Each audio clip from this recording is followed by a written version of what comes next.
Right, team, quick update on the ward protocols. Both isolation bays are now full, so all new suspected cases go to cubicle 4, not 5, despite what the handover sheet says. Cubicle 5's empty though, isn't it? It is, but the ventilation system there failed yesterday. Facilities say it won't be fixed before Friday, so it's unsafe for patients with airborne risk. Got it. And the 4 stock? We're low on saline, not heparin. If anyone sees the heparin warning on the board, ignore it. It's outdated. I already flagged that. What about visiting hours? There's been confusion. They haven't changed, but staff at the main desk are misinforming families. Until that's sorted, direct all relatives to the nurse's station. Anything else? Just remember, cubicle 4 for now, and clarify visiting times directly.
Mihira, I understand this news about a coronary artery blockage can be very concerning.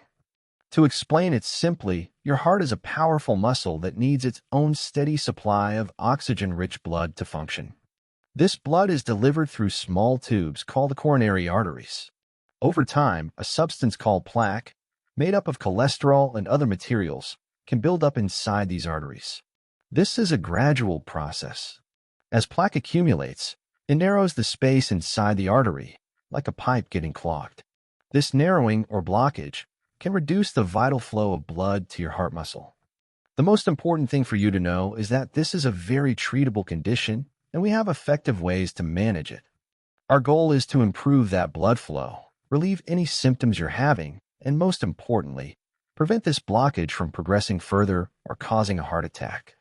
We have several excellent treatment options available, ranging from medications to procedures that can restore proper circulation. You are not alone in this. Together, we will create a clear and manageable plan for your heart health moving forward.